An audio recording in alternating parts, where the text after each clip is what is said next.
조선 한양의 꾀죄한 사내가 어느 마을 한복판에 나타나면서 온 마을이 발칵 뒤집어졌답니다. 이것은 뭔 냄새. 아이고 시궁창 냄새는 저리 가라네요. 아낙네 둘은 코를 막고 사방을 두리번거리며 마을 골목길을 걷고 있었습니다.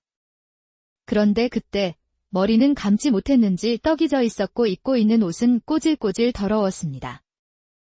허나 더 가관인 것은 사내의 얼굴에 떼구정물이 줄줄 흐르고 까마귀가 형님하고 올 정도였으니까요.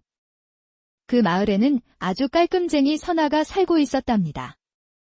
너무 깔끔한 나머지 선아는 자신이 사는 집안뿐 아니라 보이는 모든 것이 깔끔하지 않으면 힘들어하는 그런 성격이었습니다. 하여 항상 부지런히 다니면서 청소를 하고 더러운 거지를 보면 집에 데려가 씻어서 보내기도 했죠.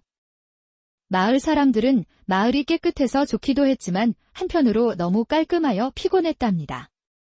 그렇다 보니 마을 사람들은 선아가 고약한 냄새를 풍기고 다니는 꾀죄죄한 사내를 어떻게 할지 궁금도 했습니다. 저 사내는 아마 5일 정도 걸리지 않을까? 형님, 저 거름뱅이한테 나는 냄새를 맡았으면 5일이라는 소리를 못하지요. 아마 10일 정도 걸리지 않을까요?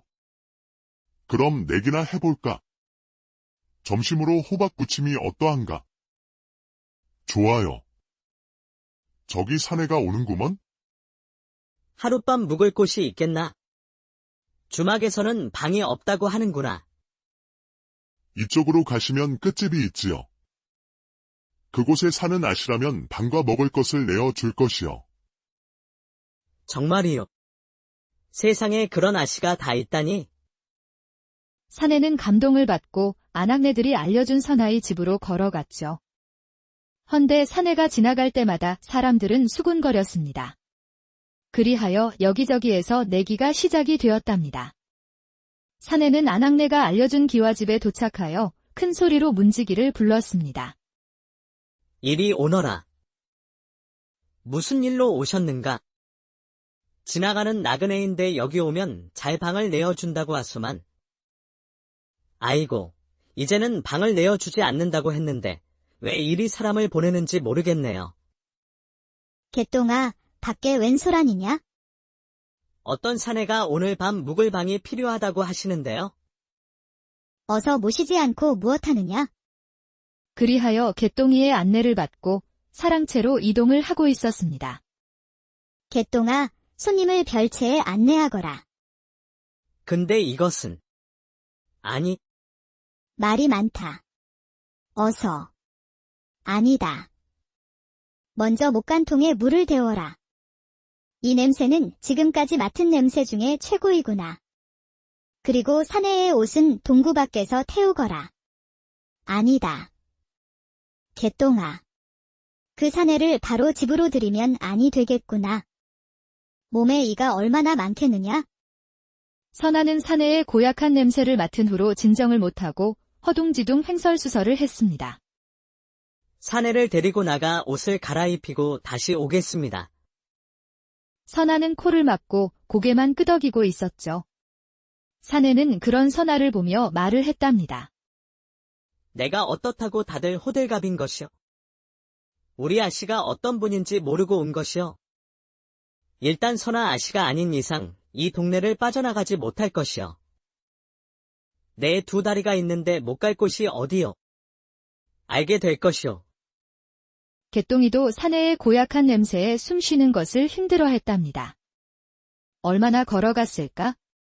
두 사람은 별을 추수한 빈 눈으로 갔습니다. 여기다 옷을 벗고 이것으로 입으시오. 아니 이런 허벌판에서 옷을 벗으라니? 내가 아무리 행색이 좀 그러하지만 나도 양반이여. 그리 못하겠소? 그럼 이대로 도망을 가시오. 나도 아씨 손에 선비님을 보내는 것이 죄짓는 듯 합지요. 아니, 아씨가 어떻게 나를 걱정하는 것이야. 아이고 말도 하지 마셔요. 진짜 경험해 보지 못한 사람은 알 수가 없지요. 헌데 아씨한테 길들여지면 그때부터는 편해져요. 사내는 이 추운 초겨울, 양반인 자신이 옷을 다 벗어야 한다는 것이 용납할 수가 없었습니다. 허나 그렇다고 이 추운 날 잘 곳도 없고 여비도 떨어진 지 오래된 지금 자존심을 개나 줘버려야 하는 그런 시점이기도 했죠. 아이고 나도 모르겠다. 배도 고프고 졸리기도 하고 춥기도 하고 내가 거지가 다 되었구나. 그렇게 말을 하고는 깊은 한숨을 쉬고 옷을 벗기 시작을 했답니다. 사내가 옷을 벗을 때마다 펄렁거리는 바람의 먼지도 한가득 날렸고 냄새는 덤으로 났죠. 엄마야, 이것은 뭔 냄새? 개똥이는 멀찌감치 도망간 상태였고 사내는 그런 개똥이를 보며 말했습니다. 왜 저리 호들갑인 것이냐? 나한테 무슨 냄새가 난다고? 그렇게 말을 하고 자신의 겨드랑이에 코를 박고 냄새를 맡은 사내는 구역질을 하는 것이 아니겠어요? 내 방탕한 세월을 많이 보낸 듯하구나. 이제 서서히 본업으로 돌아가야 할 때인가? 사내는 옷을 벗고 개똥이가 준 옷을 입으려고 하는데 개똥이가 기겁을 하며 말했습니다. 선비님. 아이고야, 대단하구먼요. 아구야, 나도 그런 것 한번 가져봤으면 좋겠네요. 사내는 문지기의 말에 우쭐하며 허리를 폈답니다. 한편 선아씨는 여종들에게 지시하기 바빴습니다. 오랜만에 큰 행사를 치르는 것처럼 집안을 동동거리며 사내가 오기 전에 만반의 준비를 하고 있었지요. 그때 대문이 열리는 소리에 모두가 일제히 바라보았죠. 문지기 뒤로 보이는 사내를 보고는 하던 일을 멈추고 멍하니 쳐다만 보았답니다. 뭐요? 지금 이 물로는 택도 없겠구먼. 무엇들 하는 게냐? 어서 물을 더 가지고 오지 않고. 그 소리에 사람들은 정신없이 서둘렀습니다. 음덕 어멈은 선아 아씨한테 갔죠. 아씨, 내가 지금까지 말없이 아씨가 시키는 대로 했지만요. 이번 일은 좀 아니구먼요. 왜 이리 호들갑인 것이야? 지가 곤란하지 않게 생겼어요. 그 산의 몸집을 봤어요. 아이고야. 곰인 줄 알았구먼요. 그 덩치를 사람 만들려면 며칠 동안 목간통의 때를 불려 밀어야 하는데요. 목간통도 코딱지만 해서 산의 엉덩이만 겨우 들어가겠네요. 선아씨는 음덕 어멈의 잔소리는 더 이상 듣고 싶지 않았죠. 그렇게 작으면 내 목간통을 쓰면 되지 않느냐? 웜에 남사스러워라. 아씨가 쓰시는 것을 어찌 사내한테 쓰게 할 수 있남요? 그리 못하지요. 난 저 사람을 깨끗하게 만들어 놓고 싶어. 그것이 난 더 중요해. 아씨는 아직도 그 어린 시절에서 벗어나지 못하는 것이요. 내가 어찌 잊을 수가 있겠느냐? 갑작스러운 아버지의 죽음으로 재산은 누군가 몰수해갔고 어머니, 오라비 그리고 나는 추운 날거리에 나앉게 되었지.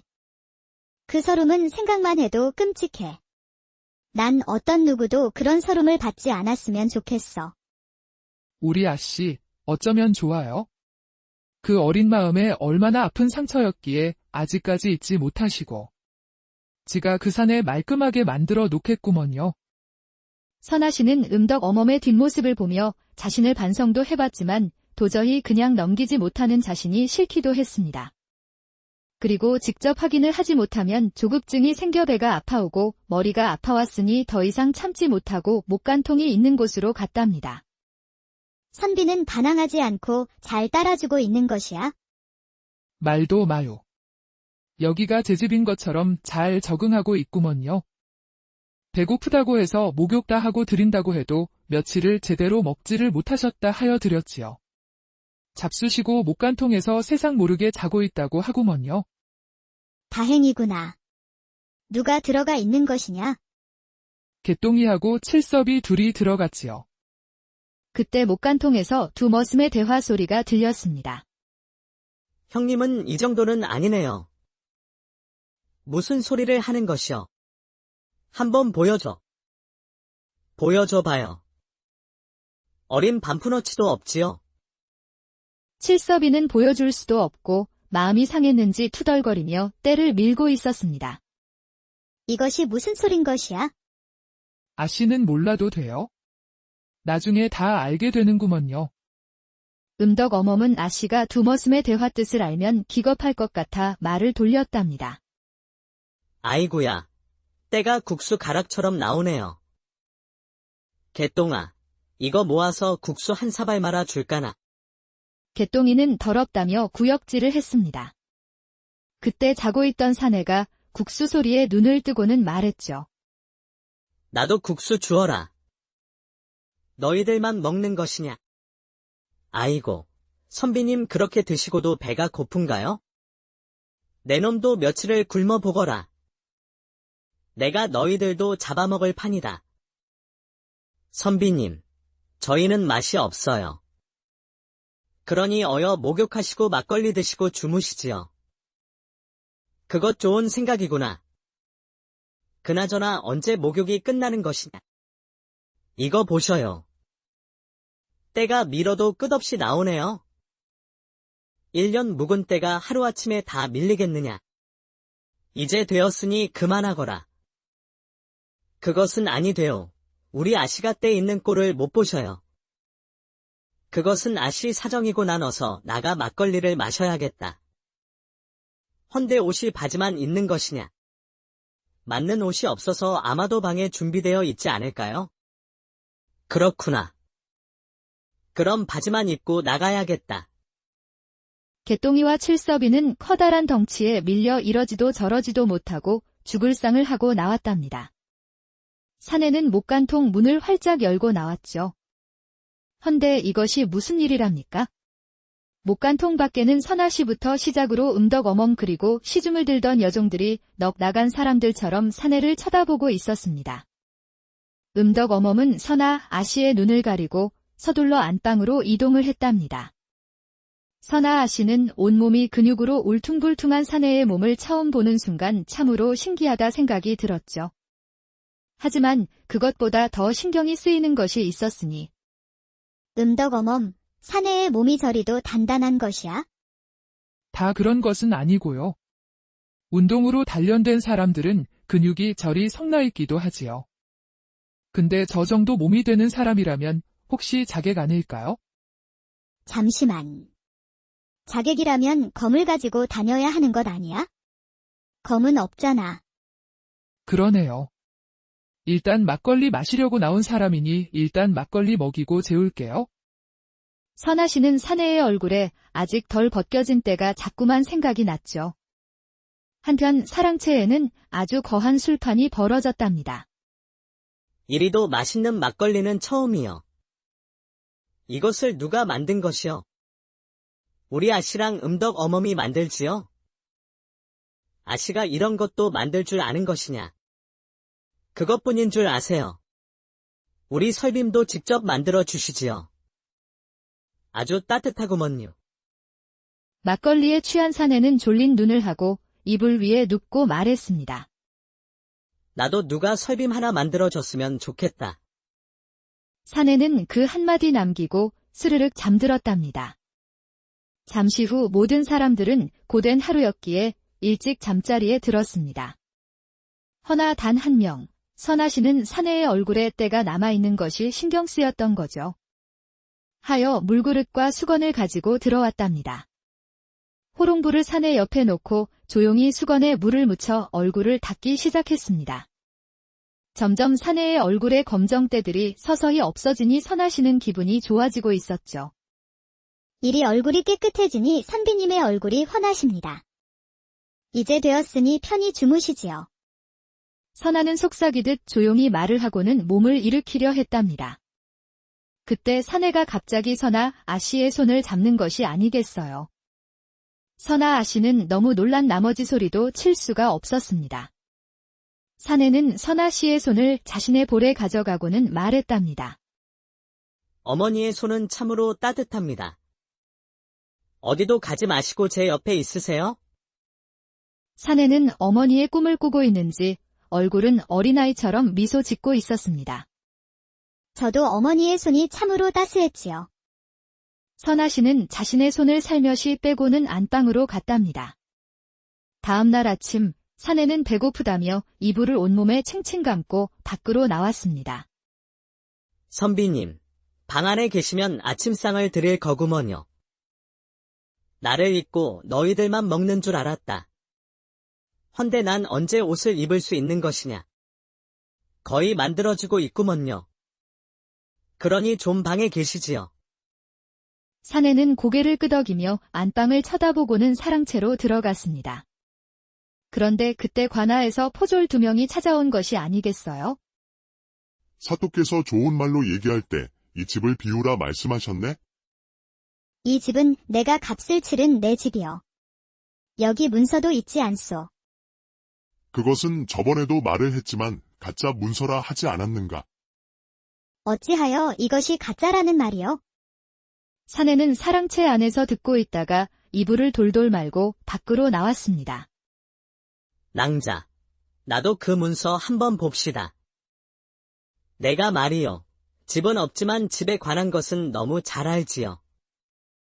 선아 씨는 사내한테 문서를 넘겨주었답니다. 사내는 문서를 보다 점점 인상이 날카롭게 변해가고 있었죠. 문서가 정말 잘못된 것인가요? 이 문서는 낭자, 뒷간이 어디에 있어? 어제부터 너무 많이 먹었더니 나올 것 같소이다. 사내는 이불을 텐마루에 놓고는 뒷간으로 뛰어갔습니다. 아이고, 집문서에 대해 무지 알고 있는 줄 알았구먼. 허우대는 멀쩡한데 실속이 없구먼. 이제 보름 남았으니 어서 살 집이나 마련하여 떠나시오. 험한 꼴 당하지 말고요. 포졸들은 진심으로 선아 아씨가 걱정이 되었답니다. 잠시 후 뒷간에서 똥을 시원하게 쌌는지 사내의 얼굴이 환히 빛나고 있었습니다. 낭자, 포졸들이 벌써 간 것이요. 네, 갔지요. 사내는 실망하는 선아 아씨의 표정을 내려다보고 생각을 했답니다. 내가 찾고자 한 사람을 찾은 것 같소. 당분간 이곳에서 신세를 좀 칩시다. 사내는 그동안 부모님이 사시는 집을 뺏은 사람을 찾고 있었습니다. 부모님은 아주 시골 산골에서 동생들과 힘겹게 살아가고 있죠. 당장이라도 부모님께 달려가고 싶었지만 사내한테는 또 처리해야 하는 일이 있었답니다. 사내는 안방으로 들어가는 선아 씨를 보며 소리쳤습니다. 낭자, 내 옷은 언제 만들어 주는 것이요? 안방으로 오시지요. 사내는 이불을 돌돌 감고 안방으로 갔죠. 여인의 방을 처음 들어가는 사내는 신기한 것이 한두 가지가 아니었습니다. 아무리 여인의 방이라 하지만 어찌 방에서 향기가 날 수 있습니까? 그리고 모든 물건들이 참으로 가지런합니다. 헌데 편안한 방으로 보이지는 않습니다. 제 방이니 저만 편안하면 되는 것 아닌가요? 훗날 서방님이 생기면 어찌하시려고 하십니까? 각방을 쓸 생각은 아니시지? 선아 씨는 서방님이라는 소리에 얼굴이 붉어졌답니다. 옷이나 입어보시지요. 사내는 선아 아씨가 건네주는 옷을 입었습니다. 아니, 이리도 옷이 잘 맞습니까? 아주 딱 맞습니다. 선비님은 저희 아버지를 많이 닮았지요. 몸도, 얼굴도요. 선아 아씨의 목소리에는 아버지를 그리워하는 듯 들렸답니다. 낭자한테는 의지할 수 있는 사람이 필요한 듯 보입니다. 사내는 그렇게 말을 하고는 안방에서 나왔습니다. 선아 씨는 무슨 의미로 사내가 말을 했는지 도저히 이해가 되지 않았죠. 그것보다 사내가 있던 자리를 걸레로 방바닥을 닦고 있었답니다. 한편 관아에는 사도의 집무실에서 여인의 목소리가 들렸습니다. 그 여인은 바로 애월당에 있는 초양이라는 기생이었죠. 조양아, 왜 이리 보채는 것이냐? 그런 조양이도 귀엽게 보이는구나. 사또는 어찌하여 제가 화를 내도 귀엽고 예쁘게 보시는지 모르겠습니다. 사또 나도 모르겠구나. 모든 것이 다 예쁘니 말이다. 사또, 보름 후에는 선아 아씨의 집이 제 집이 되는 건가요? 당연하지. 조양이가 원하는 것이니 당연히 수단 방법 가리지 않고 가져와야지. 헌데 더 좋은 집도 있는데 그 집을 고집하는 것이냐? 난 대가댁 아씨들이 싫습니다. 이 세상에 똑같이 태어났는데 삶이 너무 불공평하지 않습니까? 전 선아 씨처럼 한번 살아보고 싶어요. 우리 조양이의 마음에 그런 상처가 있었구나. 그렇다면 아씨처럼 살아도 봐야지. 내가 다 만들어 줄 것이다. 조양아, 내 약조 잊지 않았겠지? 내가 그 집을 너한테 주면 내 아기를 낳아준다는 약조 말이다. 사또도 민망하게 그런 말씀을 하시나요? 저도 약조는 꼭 지키는 여인이지요. 초양이는 그렇게 가늘어지게 웃고는 사도의 품에 안겼습니다. 초양이는 더 이상 기생으로 살고 싶지 않았답니다. 사도는 늙었지만 부는 충분히 보장받을 수 있기에 거절할 이유가 없었죠. 허나 사또는 몇 년 동안 초양이를 얻고자 수많은 악행을 저지르고 있었습니다. 사또 자신만은 초양이한테 노란하고 있다는 사실도 모른 채 초양이의 말이면 하늘에 떠 있는 달도 따다줄 판이었답니다. 마을 사람들은 그런 사도를 초양이의 꼭두각시라 부르고 있었죠. 한편 그날 밤은 유독 고요했고 우진이는 사랑채에서 선아 아씨가 만든 옷을 입고 따뜻한 방에서 고단한 몸을 쉬고 있었습니다. 하지만 그 밤 우진이는 쉽게 잠들지 못했죠. 어젯밤 낭자의 손길을 잊을 수가 없구려. 난 사실 꿈속이라 생각했소. 제 어머니께서 물수건으로 내 얼굴을 닦아주던 어린 시절을 꿈꾸는 듯했지요. 허나 낭자의 방에 들어가는 순간 알겠더이다. 그 밤 낭자의 향기가 너무 달콤하여 자고 일어난 후에도 잊을 수가 없소. 우진이는 선아 낭자의 따뜻한 손길에 그만 자신도 모르는 사이 선아 낭자를 마음에 담게 되었죠. 사내는 걸음뱅이가 되어 얼마 전 조용히 고향 땅에 도착했습니다. 헌데 어린 시절 뛰놀던 커다란 기와집은 부모님의 집이 아닌 초양이라는 기생의 집이 되어 있었답니다. 사내는 뭔가 잘못되었음을 직감하고 주변을 수소문했죠. 그리고 산골짜기 넘어 초라한 초가집에서 허름한 옷을 입고 바치를 하는 어머니와 병색이 완연한 아버지를 발견했습니다. 아버지, 어머니. 이게 무슨 일입니까? 부모님은 처음엔 아들을 알아보지 못했답니다. 그도 그럴 것이 한양에 과거 시험을 보러 갔던 아들이 누더기 옷을 걸치고 인물이 훤했던 아들의 얼굴에 떼구정물이 줄줄 흐르고 있었으니까요. 아니, 우진아. 내 모습이 왜 이리 초라해졌더냐? 어머니, 죄송합니다. 진작에 고향으로 내려왔어야 했는데 제가 너무... 괜찮다. 이리 살아 돌아온 것만으로도 어미는 감사하게 생각한단다. 과거 시험은 다시 준비하면 되는 것이 아니더냐? 네, 어머니. 헌데 저희 집이 어떻게 일이 되었나요? 내 잘못이 크다. 사기꾼의 말만 믿고 내가 문서에 도장을 찍었다. 사실 내가 과거 시험에서 떨어졌다고 하더구나. 헌데 내가 너무 실망을 하여 전국을 떠돌며 방황을 한다는 소리를 들었다. 그리고 떨어진 너를 과거 시험에 통과시킬 수 있다고 하더구나. 난 그 말만 믿고 어리석은 짓을 했구나. 사내는 속에서 끓어오르는 분노를 누르며 말했습니다. 곧 모든 것을 제자리로 돌려놓겠습니다. 그리하여 며칠 후 사내는 다시 마을로 돌아왔죠. 이곳은 고향에서 가까운 인근 마을이었고 자연스럽게 선아 아씨의 집에 머물며 사도의 움직임을 지켜볼 수 있었죠. 사내는 사람들에게 자신을 선비라고만 소개했을 뿐 그러나 사내의 본명은 박우진. 문관과 무관을 두루 겸비한 인재 중의 인재로 과거 시험에 합격을 했답니다.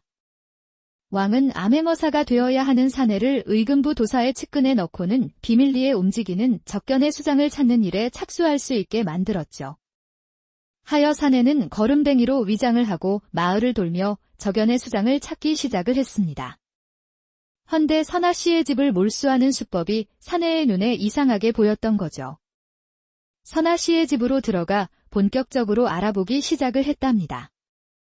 그 마을의 선아 씨처럼 재산을 몰수당한 건들 뒤에는 항상 기생 초양이 있다는 것이 공통점이었습니다. 하여 우진은 조사한 내용들을 의금부 도사한테 전달을 했고 드디어 초양이 적견의 수장임이 밝혀졌죠. 그러던 어느 날 초양을 잡기 하루 전날 선아 씨와 음덕 어멈이 식솔들 설빔을 만들어주기 위해 포목점으로 갔답니다. 선아 씨는 음덕 어머니 옷감을 사는 동안 수다 떨면서 가격 흥정하는 것을 잘 알기에 기다리는 시간에 저작거리를 돌며 구경을 했습니다. 선아 씨는 꽃신이 있는 곳에 멈췄고 자신의 꽃신이 아닌 우진의 신을 보고 있었습니다. 요즘 잘 나가는 신이지요. 선아 씨는 우진이의 발 크기를 자신의 손뼉으로 재서 왔답니다. 이것으로 주시오. 내 손에 딱 두 뼘이니 잘 맞을 것 같군. 그렇게 우진의 신을 사서는 길목을 돌아가는데 갑작스러운 보자기에 쌓여 끌려갔던 거죠. 한편 음덕 어멈은 옷감을 사고는 밖으로 나왔습니다. 헌데 선아 아씨가 보이지 않는 것이 아니겠어요. 저작거리에 오랜만에 나와 정신없이 구경하고 계시나 보는구먼. 음덕 어멈은 저작거리를 걸어가며 상인들한테 물어보았답니다. 헌데 아무도 보지 못했다고 하니 음덕 어멈은 점점 초조해지기 시작을 했습니다. 음덕 어멈은 신을 파는 상인한테 물어보니 좀 전에 양반 가죽신을 사가지고 길모퉁이로 갔다는 소리에 음덕 어멈은 그곳으로 발을 돌렸죠. 길모퉁이를 돌다가 양반의 신이 구석에 떨어져 있는 것을 보게 되었답니다. 아이고, 큰일 난 것이 확실하구먼. 음덕 어멈은 곧장 지나가는 두 명의 포졸들을 붙잡고 선아 씨가 없어졌다는 사실을 말해 주었습니다. 한 명의 포졸은 전력 질주로 뛰기 시작을 했죠. 그 포졸은 관하로 뛰는 것이 아닌 저작거리 끝 지점에 있는 허름한 상가로 들어갔답니다. 그곳에 우진이 의금부 도사와 만나는 지점이었던 거죠. 그 상가 안은 책상과 책꽂이가 가지런하게 놓여 있었습니다. 선아 씨께서 누군가에게 끌려간 듯합니다. 그것이 무슨 소리요? 음덕 어멈이 울면서 말을 했습니다. 음덕 어멈이 지금 어디에 있는가? 우진의 얼굴은 사색이 되었고 포졸을 따라 전력 질주하여 음덕 어멈이 있는 곳으로 갔죠. 선아 씨가 없어졌다니. 신을 사고 이 길로 가시는 것을 상인이 봤다고 해서 왔는데 이 신만 구석에 떨어져 있었구먼요. 우진의 마음은 초조함과 분노로 타오르고 있었습니다. 우진은 음덕 어멈을 보내고 포졸한테 말했죠. 이 사실을 그분께 알리고 애월당으로 군사를 보내달라 말씀드려라. 난 먼저 가 있겠다. 우진은 그렇게 지시를 하고 애월당으로 뛰어갔습니다. 잠시 후 애월당에 도착한 우진은 돌담을 넘어 잠입을 했죠. 초양이는 명경 앞에 앉아 화장을 곱게 고치고 있었습니다. 초양이 앞에 고급진 화장품들이 가지런히 나열되어 있었죠. 초양이는 분을 바르며 살며시 웃었답니다. 초양이의 웃음은 누군가 선아 씨를 구하고자 올 거라는 것을 확신하는 웃음이었습니다. 먼저 무방비로 무조건 찾아오는 사람은 선아 씨를 끔찍하게 사랑하는 사람일 거라 생각을 했죠. 초양이는 양반 아씨의 달콤한 사랑도 싫었던 거죠. 난 양반 아씨들이 너무 싫어. 내 삶은 이리도 지저분한데. 어찌하여 양반 아씨들은 그리도 삶이 아름답고 사랑스러운 것이야. 너무 불공평하잖아. 초양이는 열을 내며 혼잣말로 중얼거렸답니다. 마치 그녀 앞에 누군가 있는 것처럼 말입니다. 그런데 그때 내 놈은 누구더냐? 초양이를 부르거라.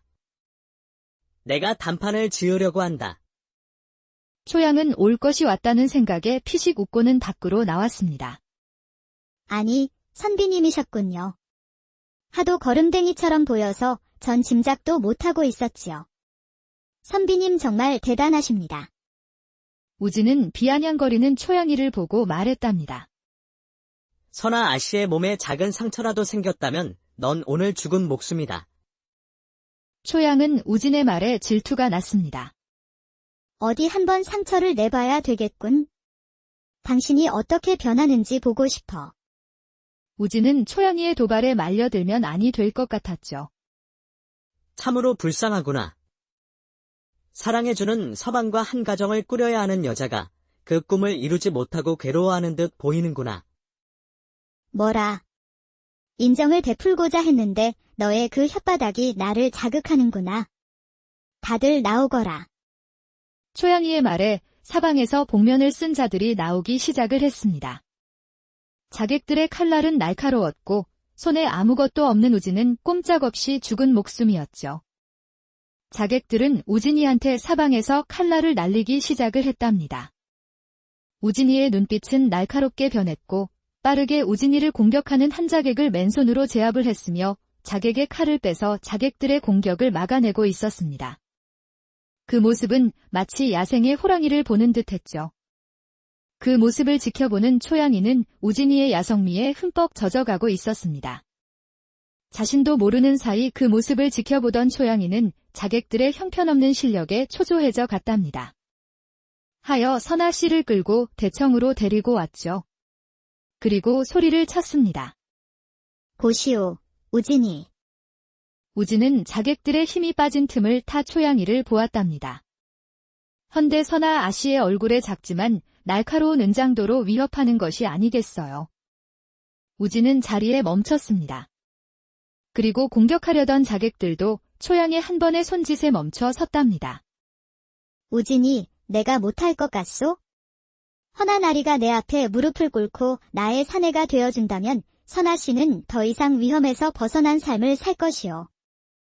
그리하면 되는 것이요. 초양이는 우진이의 빠른 항복에 기분이 별로였지만 우진이 자신의 사내가 되어준다면 더할 나위 없는 횡재라 생각했습니다. 그리하겠소. 그러니 선아 낭자는 절대 건들지 마시오. 무엇들 하느냐? 어서 저 사내를 묶어 내 앞으로 데리고 와 무릎을 꿇리거라. 자객들은 일제히 칼을 칼집에 넣고는 우진을 묶고 초양이 앞으로 데리고 갔답니다. 초양이의 눈빛은 음침했고 새끼가 넘쳐 오르고 있었습니다. 아니 됩니다. 그러지 마셔요. 선아 낭자의 커다란 눈에서는 닭똥 같은 눈물이 뚝뚝 떨어지고 있었죠. 그 모습을 올려다보는 우진의 심장은 상상 그 이상으로 뛰고 있었답니다. 난 괜찮소. 그러니 나를 위해 아무것도 하지 마시오. 초양이는 은장도를 넣고는 선아 씨를 놓아주었습니다. 그런데 그때 우진은 날렵하게 초양이를 발로 다리를 걸어쳤죠. 헌데 이것이 무슨 일이랍니까? 한 명의 살수가 우진의 바로 옆에서 칼을 내리쳤던 거죠. 우진의 팔에서 붉은 피가 흐르고 있었고 대신 우진이를 결박했던 밧줄은 풀려나갔습니다. 자유로운 몸이 된 우진은 선아 아씨를 자신의 등 뒤에 숨겼고 그 누구도 건들지 못하게 했죠. 우진의 등에 숨은 선아 아씨는 넓은 등에 가려 앞에서는 전혀 보이지 않았답니다. 얼마나 시간이 지났을까? 우진의 몸은 만신창이가 되어 선아 아씨가 만들어준 옷은 피로 물들어가고 있었습니다. 그때 자객 중 한 명이 기습 공격으로 선아 아씨에게 칼을 날리는 순간 우진은 몸을 돌려 선아 씨를 자신의 품으로 숨겼고 자객의 칼은 우진의 등을 그었죠. 우진은 선아 씨를 안은 채 쓰러지고 말았답니다. 초양이는 다 끝났다 생각이 들었죠. 허나 상태가 심각한 우진을 보니 화가 머리끝까지 났습니다. 초양이는 우진을 쓰러뜨린 자객한테 가서는 뺨을 올렸답니다. 내가 언제 죽이라고 명했더냐? 이 나리가 죽는다면 내 목숨도 내놓아야 할 것이다. 그런데 그때 시옹. 화살이 날아와 자객의 등에 박혔고 그 자객은 그대로 쓰러졌고 초양이는 정신없이 숨기 바빴습니다. 그 화살은 의금부 도사가 이끌고 온 군사들이 애월당의 지붕에서 퍼붓고 있었죠. 그리고 의금부 도사는 그 틈에 애월당으로 군사를 몰고 들어갔답니다. 순식간에 애월당은 제압당했으며 초양이도 결국 잡히고 말았습니다. 허나 우진의 상태는 최악이었죠. 일반인이었으면 벌써 죽었을 상태였지만 우진이는 가늘게 숨을 쉬며 삶을 붙잡고 있었답니다. 잠시 후 선아 씨는 안방에서 우진이를 돌보고 있었습니다. 이불에 피가 묻어도 그것은 이제 중요하지 않았죠. 정말 중요한 것은 사랑하는 사람이 죽지 않고 옆에서 함께 숨쉬는 것이었답니다. 선아 아씨의 방에는 여러 명의 의원들이 오가며 우진의 상태를 봤지만 모두가 고개를 절레절레 흔들 뿐 그 어떤 것도 해줄 게 없다며 돌아갔죠. 선아 씨는 억장이 무너지고 하늘이 무너지는 듯 괴로웠습니다. 옆에서 시중을 들고 있던 음덕 어멈이 말했답니다. 아씨, 지금은 기적만이 우진 선비님을 살릴 수 있을 것 같구먼요. 저희도 밖에서 하늘을 빌게요. 아씨도 우진 선비님 옆에서 비셔요. 이럴수록 아씨가 무너지면 아니 돼요. 그래야 아씨의 길을 선비님이 받을 것이 아니어요. 음덕 어멈은 선아씨 등을 토닥여주고는 밖으로 나갔습니다. 그래, 내가 나약해지면 아니 되지. 선비님도 일이 사시려고 노력하시는데 나도 힘을 내야지. 하여 선아씨는 우진 선비의 손을 붙잡고 말했답니다. 선비님, 제 목소리 들리세요? 저 여기 있어요. 그러니 제 목소리 듣고 저한테 오셔요. 기다리고 있을게요. 그렇게 주문을 외우며 우진이의 손을 두 손으로 꼭 잡고 스르륵 옆에 잠이 들었습니다. 잠시 후 선아 아씨의 손이 살며시 움직였답니다. 이 손이 나를 살렸구나. 이 감촉은 선아 낭자의 손. 우진의 의식은 깨어나고 있었지만 온몸은 마비가 된 듯 눈을 뜰 수가 없었습니다. 제가 잠시 잠이 들었나 봅니다. 선비님, 힘을 내세요. 제 목소리 들리시죠? 조선 한양의 꾀죄한 사내가 어느 마을 한복판에 나타나면서 온 마을이 발칵 뒤집어졌답니다. 이것은 뭔 냄새. 아이고 시궁창 냄새는 저리 가라네요. 아낙네 둘은 코를 막고 사방을 두리번거리며 마을 골목길을 걷고 있었습니다. 그런데 그때 머리는 감지 못했는지 떡이 져 있었고 입고 있는 옷은 꼬질꼬질 더러웠습니다.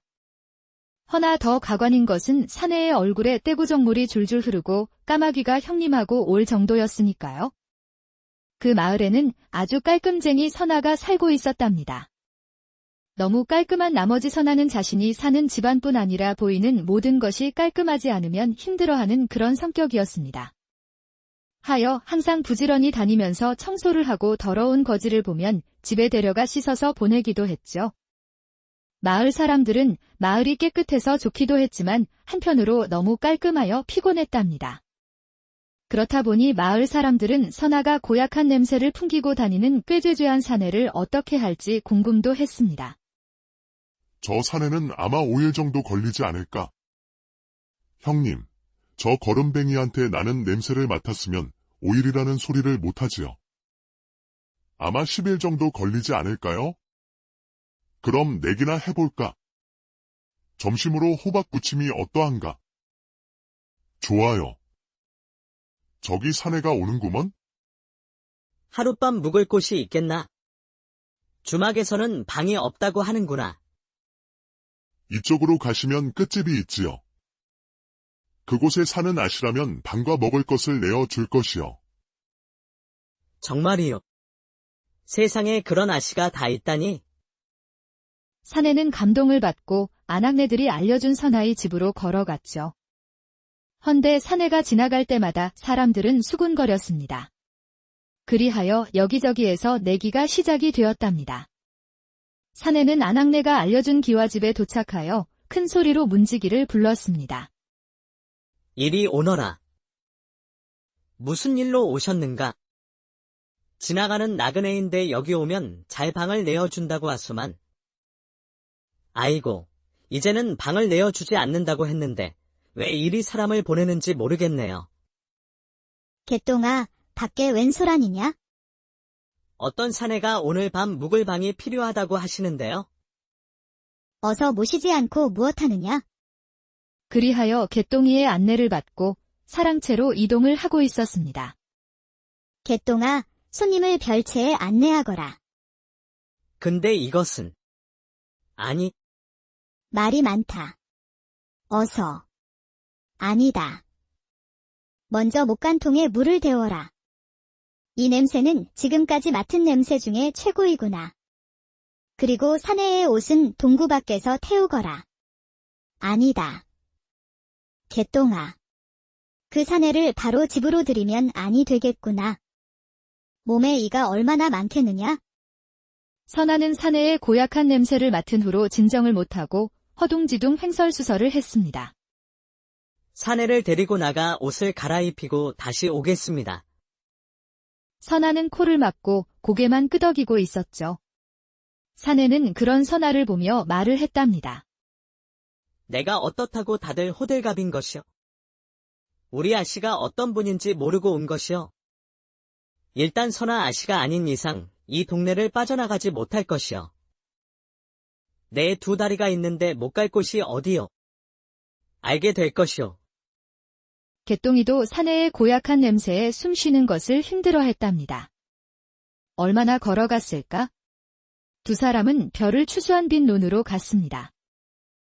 여기다 옷을 벗고 이것으로 입으시오. 아니 이런 허벌판에서 옷을 벗으라니? 내가 아무리 행색이 좀 그러하지만 나도 양반이여. 그리 못하겠소? 그럼 이대로 도망을 가시오. 나도 아씨 손에 선비님을 보내는 것이 죄짓는 듯 합지요. 아니, 아씨가 어떻게 나를 걱정하는 것이야. 아이고 말도 하지 마셔요. 진짜 경험해 보지 못한 사람은 알 수가 없지요. 헌데 아씨한테 길들여지면 그때부터는 편해져요. 사내는 이 추운 초겨울, 양반인 자신이 옷을 다 벗어야 한다는 것이 용납할 수가 없었습니다. 허나 그렇다고 이 추운 날 잘 곳도 없고 여비도 떨어진 지 오래된 지금 자존심을 개나 줘버려야 하는 그런 시점이기도 했죠. 아이고 나도 모르겠다. 배도 고프고 졸리기도 하고 춥기도 하고 내가 거지가 다 되었구나. 그렇게 말을 하고는 깊은 한숨을 쉬고 옷을 벗기 시작을 했답니다. 사내가 옷을 벗을 때마다 펄렁거리는 바람의 먼지도 한가득 날렸고 냄새는 덤으로 났죠. 엄마야, 이것은 뭔 냄새? 개똥이는 멀찌감치 도망간 상태였고 사내는 그런 개똥이를 보며 말했습니다. 왜 저리 호들갑인 것이냐? 나한테 무슨 냄새가 난다고? 그렇게 말을 하고 자신의 겨드랑이에 코를 박고 냄새를 맡은 사내는 구역질을 하는 것이 아니겠어요? 내 방탕한 세월을 많이 보낸 듯하구나. 이제 서서히 본업으로 돌아가야 할 때인가? 사내는 옷을 벗고 개똥이가 준 옷을 입으려고 하는데 개똥이가 기겁을 하며 말했습니다. 선비님. 아이고야, 대단하구먼요. 아구야, 나도 그런 것 한번 가져봤으면 좋겠네요. 사내는 문지기의 말에 우쭐하며 허리를 폈답니다. 한편 선아 씨는 여종들에게 지시하기 바빴습니다. 오랜만에 큰 행사를 치르는 것처럼 집안을 동동거리며 사내가 오기 전에 만반의 준비를 하고 있었지요. 그때 대문이 열리는 소리에 모두가 일제히 바라보았죠. 문지기 뒤로 보이는 사내를 보고는 하던 일을 멈추고 멍하니 쳐다만 보았답니다. 뭐요? 지금 이 물로는 택도 없겠구먼. 무엇들 하는 게냐? 어서 물을 더 가지고 오지 않고. 그 소리에 사람들은 정신없이 서둘렀습니다. 음덕 어멈은 선아 아씨한테 갔죠. 아씨, 내가 지금까지 말없이 아씨가 시키는 대로 했지만요. 이번 일은 좀 아니구먼요. 왜 이리 호들갑인 것이야? 지가 곤란하지 않게 생겼어요. 그 산의 몸집을 봤어요. 아이고야. 곰인 줄 알았구먼요. 그 덩치를 사람 만들려면 며칠 동안 목간통의 때를 불려 밀어야 하는데요. 목간통도 코딱지만 해서 산의 엉덩이만 겨우 들어가겠네요. 선아 씨는 음덕 어멈의 잔소리는 더 이상 듣고 싶지 않았죠. 그렇게 작으면 내 목간통을 쓰면 되지 않느냐? 웜에 남사스러워라. 아씨가 쓰시는 것을 어찌 사내한테 쓰게 할 수 있남요? 그리 못하지요. 난 저 사람을 깨끗하게 만들어 놓고 싶어. 그것이 난 더 중요해. 아씨는 아직도 그 어린 시절에서 벗어나지 못하는 것이요. 내가 어찌 잊을 수가 있겠느냐? 갑작스러운 아버지의 죽음으로 재산은 누군가 몰수해갔고 어머니, 오라비 그리고 나는 추운 날거리에 나앉게 되었지. 그 서름은 생각만 해도 끔찍해. 난 어떤 누구도 그런 서름을 받지 않았으면 좋겠어. 우리 아씨, 어쩌면 좋아요. 그 어린 마음에 얼마나 아픈 상처였기에 아직까지 잊지 못하시고. 지가 그 산에 말끔하게 만들어 놓겠구먼요. 선아 씨는 음덕 어멈의 뒷모습을 보며 자신을 반성도 해봤지만 도저히 그냥 넘기지 못하는 자신이 싫기도 했습니다. 그리고 직접 확인을 하지 못하면 조급증이 생겨 배가 아파오고 머리가 아파왔으니 더 이상 참지 못하고 목간통이 있는 곳으로 갔답니다. 선비는 반항하지 않고 잘 따라주고 있는 것이야. 말도 마요. 여기가 제 집인 것처럼 잘 적응하고 있구먼요. 배고프다고 해서 목욕 다 하고 드린다고 해도 며칠을 제대로 먹지를 못하셨다 하여 드렸지요. 잡수시고 목간통에서 세상 모르게 자고 있다고 하구먼요. 다행이구나. 누가 들어가 있는 것이냐? 개똥이하고 칠섭이 둘이 들어갔지요. 그때 목간통에서 두 머슴의 대화 소리가 들렸습니다. 형님은 이 정도는 아니네요. 무슨 소리를 하는 것이요? 한번 보여줘. 보여줘 봐요. 어린 반푼어치도 없지요.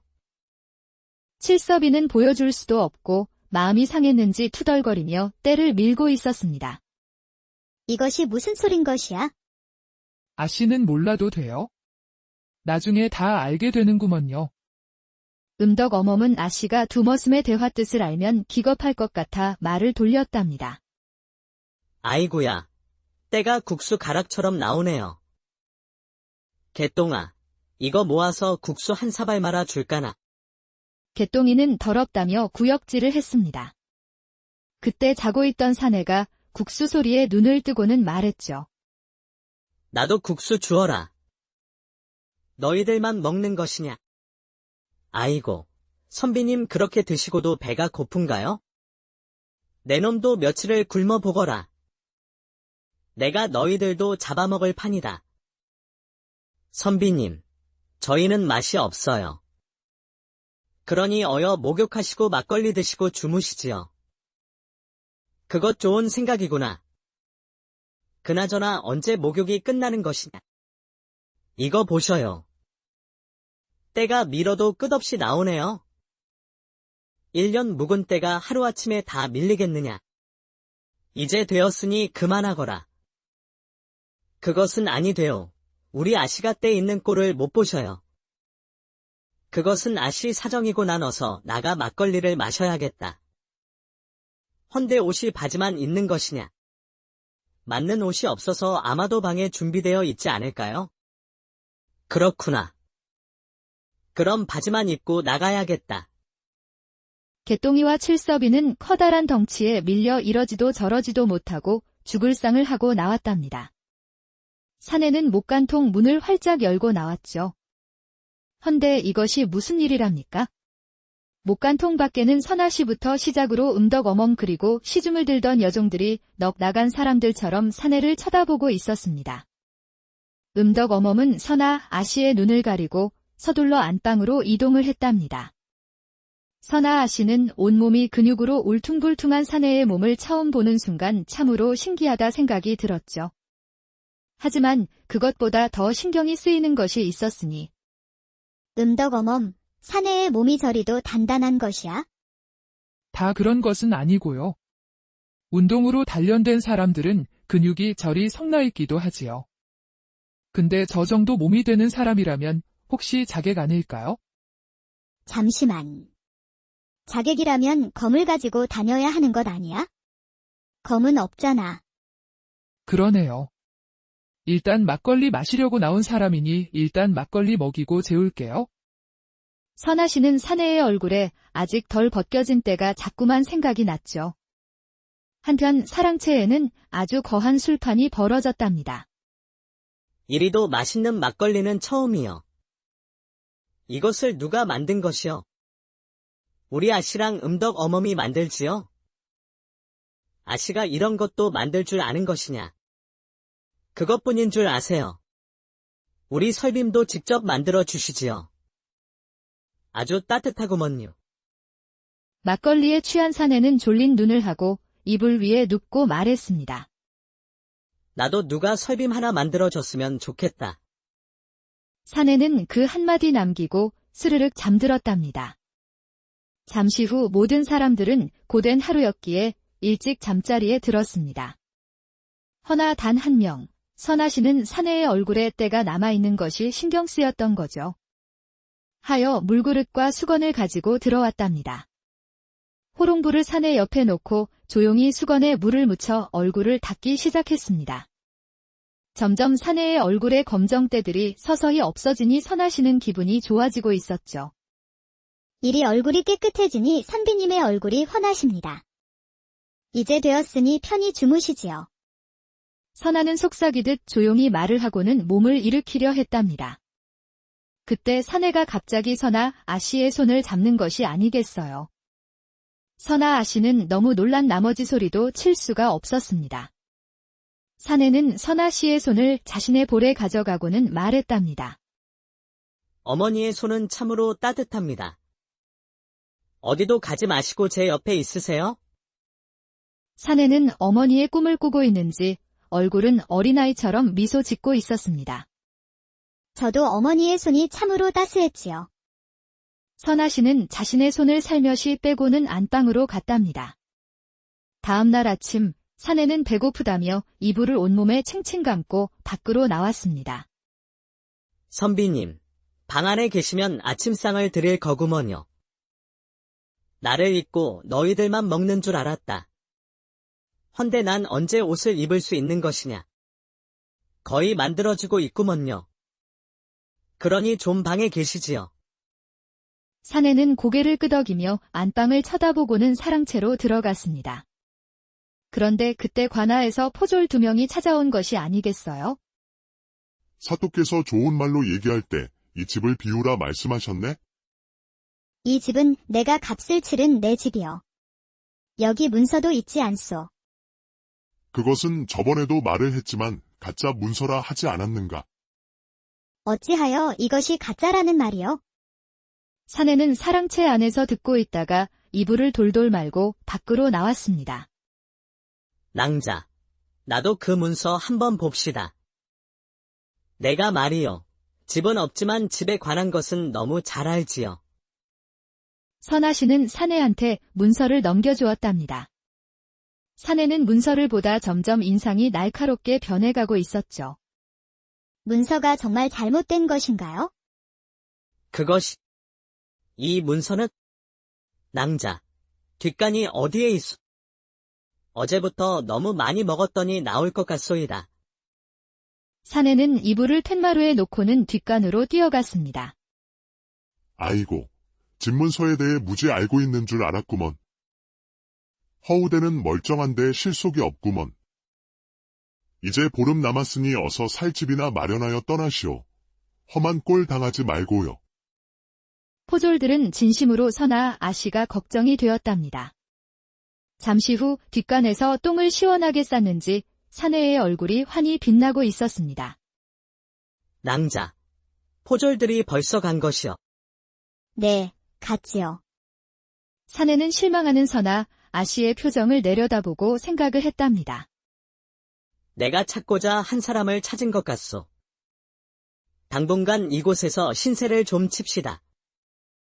사내는 그동안 부모님이 사시는 집을 뺏은 사람을 찾고 있었습니다. 부모님은 아주 시골 산골에서 동생들과 힘겹게 살아가고 있죠. 당장이라도 부모님께 달려가고 싶었지만 사내한테는 또 처리해야 하는 일이 있었답니다. 사내는 안방으로 들어가는 선아 씨를 보며 소리쳤습니다. 낭자, 내 옷은 언제 만들어 주는 것이요? 안방으로 오시지요. 사내는 이불을 돌돌 감고 안방으로 갔죠. 여인의 방을 처음 들어가는 사내는 신기한 것이 한두 가지가 아니었습니다. 아무리 여인의 방이라 하지만 어찌 방에서 향기가 날 수 있습니까? 그리고 모든 물건들이 참으로 가지런합니다. 헌데 편안한 방으로 보이지는 않습니다. 제 방이니 저만 편안하면 되는 것 아닌가요?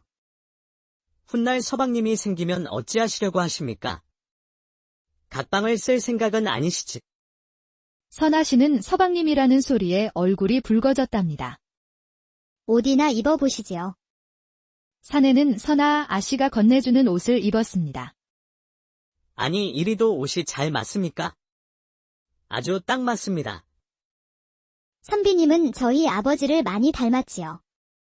몸도, 얼굴도요. 선아 아씨의 목소리에는 아버지를 그리워하는 듯 들렸답니다. 낭자한테는 의지할 수 있는 사람이 필요한 듯 보입니다. 사내는 그렇게 말을 하고는 안방에서 나왔습니다. 선아 씨는 무슨 의미로 사내가 말을 했는지 도저히 이해가 되지 않았죠. 그것보다 사내가 있던 자리를 걸레로 방바닥을 닦고 있었답니다. 한편 관아에는 사도의 집무실에서 여인의 목소리가 들렸습니다. 그 여인은 바로 애월당에 있는 초양이라는 기생이었죠. 조양아, 왜 이리 보채는 것이냐? 그런 조양이도 귀엽게 보이는구나. 사또는 어찌하여 제가 화를 내도 귀엽고 예쁘게 보시는지 모르겠습니다. 사또 나도 모르겠구나. 모든 것이 다 예쁘니 말이다. 사또, 보름 후에는 선아 아씨의 집이 제 집이 되는 건가요? 당연하지. 조양이가 원하는 것이니 당연히 수단 방법 가리지 않고 가져와야지. 헌데 더 좋은 집도 있는데 그 집을 고집하는 것이냐? 난 대가댁 아씨들이 싫습니다. 이 세상에 똑같이 태어났는데 삶이 너무 불공평하지 않습니까? 전 선아 씨처럼 한번 살아보고 싶어요. 우리 조양이의 마음에 그런 상처가 있었구나. 그렇다면 아씨처럼 살아도 봐야지. 내가 다 만들어 줄 것이다. 조양아, 내 약조 잊지 않았겠지? 내가 그 집을 너한테 주면 내 아기를 낳아준다는 약조 말이다. 사또도 민망하게 그런 말씀을 하시나요? 저도 약조는 꼭 지키는 여인이지요. 초양이는 그렇게 가늘어지게 웃고는 사도의 품에 안겼습니다. 초양이는 더 이상 기생으로 살고 싶지 않았답니다. 사도는 늙었지만 부는 충분히 보장받을 수 있기에 거절할 이유가 없었죠. 허나 사또는 몇 년 동안 초양이를 얻고자 수많은 악행을 저지르고 있었습니다. 사또 자신만은 초양이한테 놀아나고 있다는 사실도 모른 채 초양이의 말이면 하늘에 떠있는 달도 따다줄 판이었답니다. 마을 사람들은 그런 사도를 초양이의 꼭두각시라 부르고 있었죠. 한편 그날 밤은 유독 고요했고 우진이는 사랑채에서 선아 아씨가 만든 옷을 입고 따뜻한 방에서 고단한 몸을 쉬고 있었습니다. 하지만 그 밤 우진이는 쉽게 잠들지 못했죠. 어젯밤 낭자의 손길을 잊을 수가 없구려. 난 사실 꿈속이라 생각했소.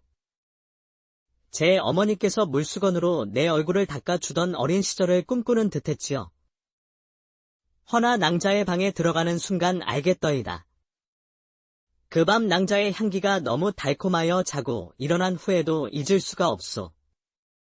우진이는 선아 낭자의 따뜻한 손길에 그만 자신도 모르는 사이 선아 낭자를 마음에 담게 되었죠. 사내는 걸음댕이가 되어 얼마 전 조용히 고향 땅에 도착했습니다. 헌데 어린 시절 뛰놀던 커다란 기와집은 부모님의 집이 아닌 초양이라는 기생의 집이 되어 있었답니다. 사내는 뭔가 잘못되었음을 직감하고 주변을 수소문했죠. 그리고 산골짜기 넘어 초라한 초가집에서 허름한 옷을 입고 바치를 하는 어머니와 병색이 완연한 아버지를 발견했습니다. 아버지, 어머니. 이게 무슨 일입니까? 부모님은 처음엔 아들을 알아보지 못했답니다.